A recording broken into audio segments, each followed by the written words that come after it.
E a chuva forte que caiu em Rio Verde invadiu duas residências.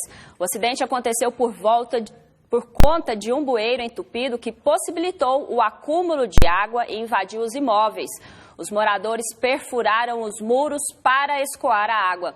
Os móveis ficaram encharcados. A família foi assistida pelo Corpo de Bombeiros e orientada a abandonar o local caso venha chover forte novamente. Não houve vítimas, apenas danos materiais.